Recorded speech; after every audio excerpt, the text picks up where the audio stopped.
How's it going, Yankee fans? Welcome back to Fireside Yankees with your boys, Alex and Ryan. Hoping you guys had a fantastic Thanksgiving with family and friends. And today we're going to take a look at a perfect offseason plan for the Yankees. Now, I'd love to hear any objections and ideas or alternatives to the listings that we are going to provide. Ryan has a couple of alternatives in his mind as well. This morning, I was thinking, how can the Yankees walk away from this offseason and really increase and improve the overall quality of this team?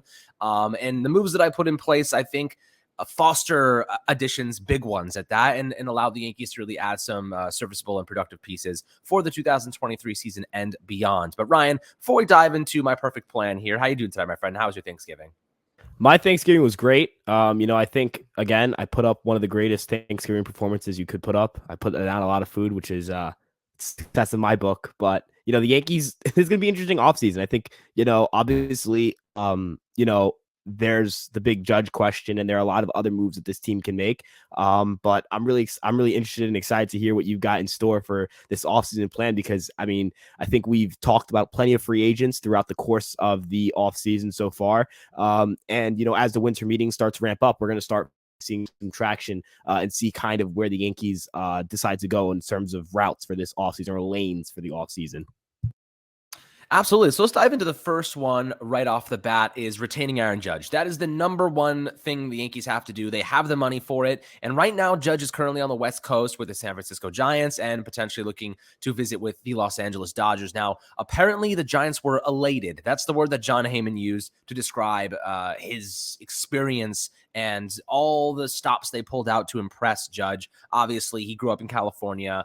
Was a fan of the San Francisco Giants. Now, it's not the most home run friendly park for him specifically, but it's definitely a really, really awesome team to go to. They were 500 this past season, looking to take a big step forward. Obviously, they have some money to spend, and Judge definitely may see them as a great option. And the Dodgers even more so, because they're even more talented and really looking to make a World Series push. So I think we can both agree that Judge in this instance is the number one priority for the Yankees. There's no really dodging that. He was their offense during the second half of the season. Now, some people may look at his playoff numbers and question whether or not he can produce in that kind of area. But I'll give you two things that kind of attest to why we should not be looking at that. One, I don't even think the Yankees make the playoffs without him. So, screw his playoff numbers. The Yankees are not even a playoff team without Aaron Judge. So that's how important he is in general on that side of things. And then the other variable is that, you're looking at a player who didn't have any support around him, right? When the team is hitting, when everyone's kind of in form and looking good, kind of everyone elevates their game to match that. Now, the whole Yankee team, aside from maybe one or two players, Bader and Anthony Rizzo, were really struggling in the postseason. Now,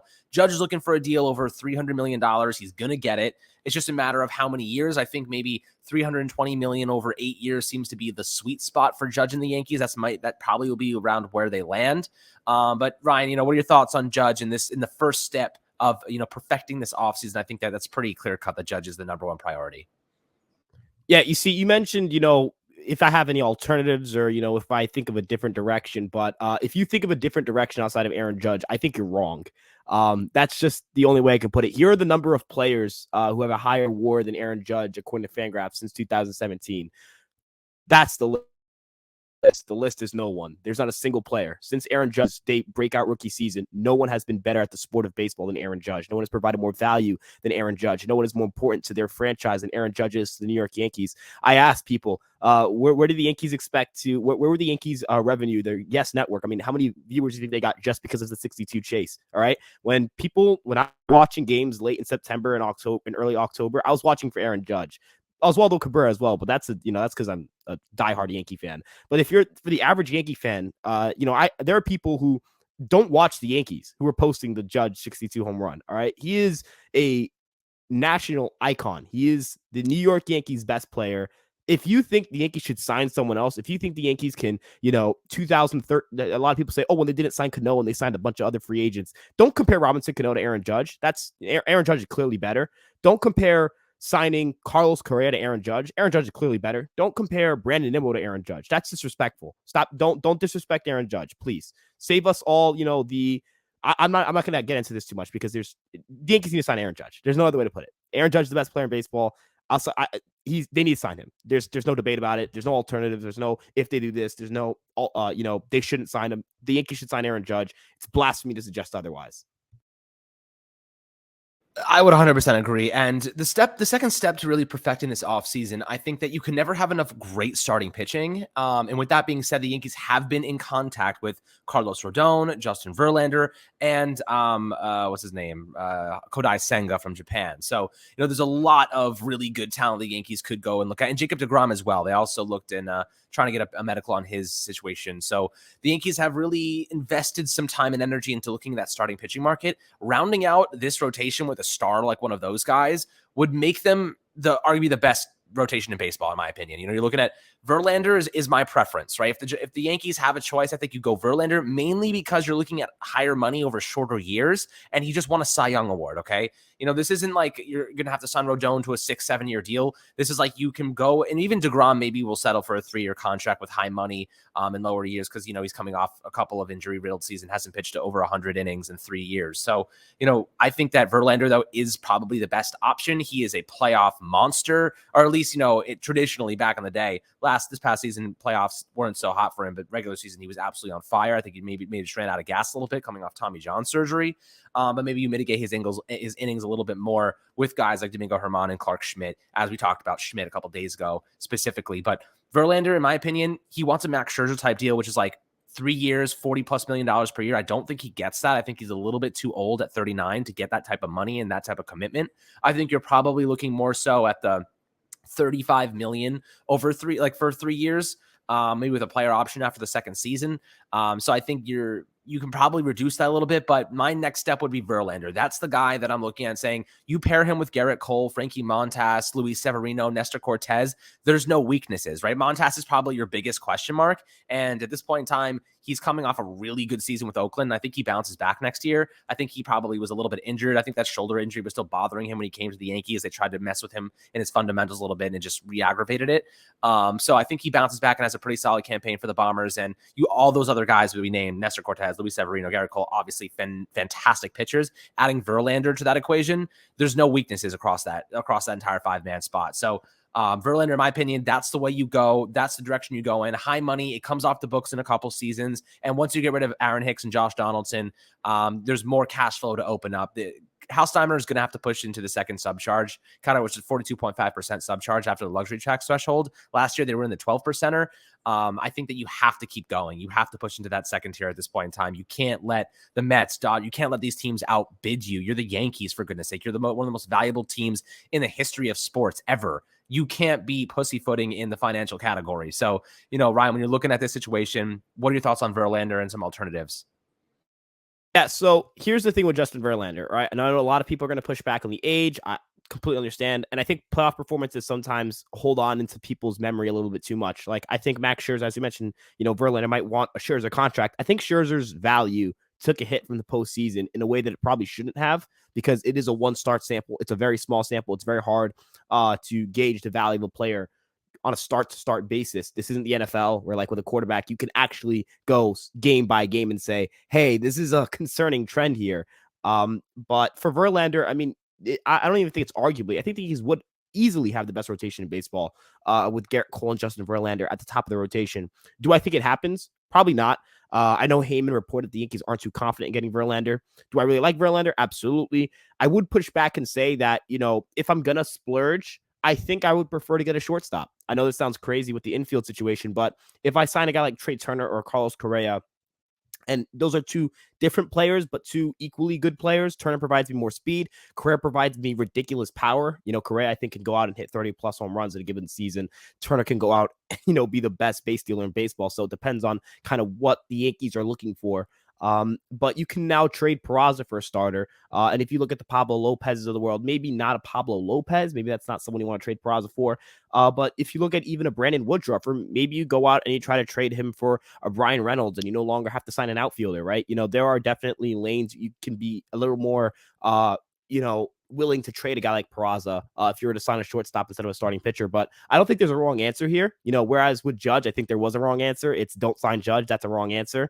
I don't think it's a wrong answer to say, okay, let's go get Verlander. Okay, let's go get a shortstop. I think the consensus idea here is the Yankees should go make a splash. The Yankees should make a second splash, supplement talent outside of Judge, bring in a second star to pair with Judge and kind of make this a big, big offseason for the New York Yankees and kind of have a statement acquisition. And I don't think I really care who it is, if it's Correa, if it's Turner, if it's Rodon, if it's Verlander, I'd go as far as to say I wouldn't even be mad at Xander Bogaerts being a secondary signing. The Yankees need talent. The Yankees need elite talent. And, as you mentioned, could you imagine that rotation? It'd be absolutely splendid. So, I think we agree on the sense of the Yankees going to make a secondary splash. And I can totally see how you end up with Verlander because, it's Justin Verlander. He's been the Cy Young the last 2 years. He's been fully healthy. So it's kind of hard to argue against the idea of signing this guy. He looks like he's immortal or immune to age. His velocity is great. Stuff is great. He looks great. Would be a great signing for this team. Yeah, it's just really a matter of how much Steinbrenner is willing to spend. But the third here is Andrew Benintendi, retaining him. Now, we've talked about Masataka Yoshida and Benintendi, and I think right now the Yankees would probably prefer to go with the more established guy in Benintendi, both really, really good at getting on base, both really, really good at making contact. But because Benintendi has postseason experience, because he has plenty of experience in the MLB, they feel safer going that route. If you're going to spend $15 million on either of those players, I think they go with the proven option instead of Yoshida, who, we don't really know what he will be at that next level.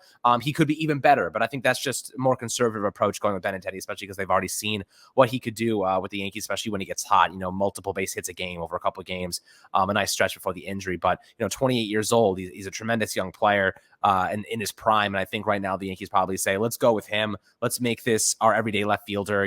He's our guy. Oswaldo Cabrera can be your everyday utility man. He can fill in the infield until Anthony Volpe is ready. There's a lot of different things you can do with Cabrera. But I think Benintendi is probably the direction they want to go in at this point in time for that left field position. And I'm totally cool with that. He was a good defender. He's a really good contact hitter. He has some underrated power. He hit like 16 homers back in 2021. So, what are your thoughts on Benintendi? And do you think right now you prefer to go with him over Yoshida, or take the risk and maybe go with a guy that has a higher walk rate than strikeout rate? Yeah, so it depends on that that number 2 point you made with Verlander. If the Yankees sign Verlander, I think they should get Benintendi because you need to stabilize your offense. The offense is still kind of like, not that it's bad per se, but you still have question marks about certain position groups, and you'd like to have stability at the left field position if you went out and you splurged on your pitching, right? Now, if you sign a position player, let's say they were signing Correa, Turner, or Bogaerts, then I would say, okay, let's look at left field, and let's say, maybe you can go for Yoshida said, and I would go as far as to say there's another risk on the free agent market you could take. Maybe Michael Conforto, right? Conforto's like another guy who's a big question mark. He's coming off injury. And I know Benintendi is going to be a safer option, but he's also coming off a hamate bone injury. So there is some risk involved in Benintendi. You don't know what the raw power is going to look like post hamate bone injury. We've seen it with Teixeira. We've seen it with Hicks. Their power kind of gets zapped a little bit for a while. So it'll be interesting to see, that second move, I think, determines my answer to this question. I think it's, maybe I'm overthinking this or I'm overcomplicating things, but I do agree with the sentiment of you want safety, you want security, you want kind of a safety blanket. Benintendi feels like the safest option for the Yankees in left field. Now, you can obviously argue Nimmo's a better player, don't get me wrong, but if you sign Verlander and Judge, it's kind of excessive to ask Hal to also sign Brandon Nimmo. That's, it's a little bit much. Not saying that I would be upset if they did that, but that's unrealistic, right? And we're trying to be as realistic as possible here. So, I do think that my answer changes kind of based on that second point. If they get Verlander, go Benintendi. They get a position player, I'll go Yoshida or Conforto, where I think there's more upside and I can get, perhaps a 125 WRC plus, maybe pushing 130 out of Conforto. Yoshida pushing a 120, 125, but with that elite contact skills, that the Yankees really, not even that they don't have, but there's no other option on the market that's going to give them that. So, I'm all in for taking risks when you have security at other positions, but I think you can't have a rookie at shortstop, a rookie at second base, or not. Cabrera isn't a rookie anymore. I think he is actually. You can't have a rookie at shortstop, second base, a question mark in either LeMahieu or Volpe at third base. LeMahieu's coming off injury. Volpe's a rookie. And then also have a rookie in left field or a guy who hasn't played since 2021 in left field. I'd rather go with the safety blanket there. Absolutely. Now, the fifth, or rather the fourth kind of variable here may be a little bit more controversial. And I think that the fourth thing for a perfect offseason would be to trade Gleyber Torres, mainly because I don't think he has a future with this team and his value's never been higher, right? Since 2019, he had a couple down seasons. And then this year, he kind of bounced back, had a pretty solid campaign with the Bombers. And right now, you're looking at Peraza starting at shortstop and Anthony Volpe kind of competing with him. If Volpe's not ready, he probably spends a couple of weeks at AAA and then gets elevated again, probably plays second base. Right now, I'm not willing to sit here and say that Gleyber Torres is going to be any better than he was last season. In fact, I think that's probably where he kind of settles in on a year-by-year basis, maybe even a little bit worse. With that being said, you got to maximize that value right now, especially because he still has control, right? You don't want to wait too long to trade Gleyber Torres because 2 years of control, that's the most valuable part of his game before he hits free agency. So right now, I think trading him is the best course of action. And I think Volpe takes over at second base when he's ready. And in the meantime, you got DJ LeMahieu. And obviously you have Oswaldo Cabrera as well that can play second base. So I think that's probably ideal. What are your thoughts on Gleyber Torres? I know we've talked about him pretty extensively, and you're like, I'm cool kind of either way. But I think right now, because his value is the highest it's been in quite some time, you got to capitalize on that because there really isn't a role for him in the future, in my personal opinion. Yeah, so Gleyber is interesting. Gleyber is a very interesting player. I think that's kind of the best way to put it. He is definitely a massive question mark in terms of the Yankees' offseason plans. I think he's a good player. I think he's a pretty good player. I think he's a strong second baseman. I think, you're going to get good value out of the position if you have him on your team. I think there's going to be a market for him. I think other teams are going to feel the same way. He has some pull side power, much more than he has opposite field power. So I think other teams may value him a little bit more. Like, I was looking at the StatCast data for Seattle. Gleyber would have had more home runs had he played in Seattle than New York, which is interesting to think of because Seattle's not necessarily a home run bandbox per se, but it's just a more desirable left field for Gleyber Torres than Yankee Stadium's left field.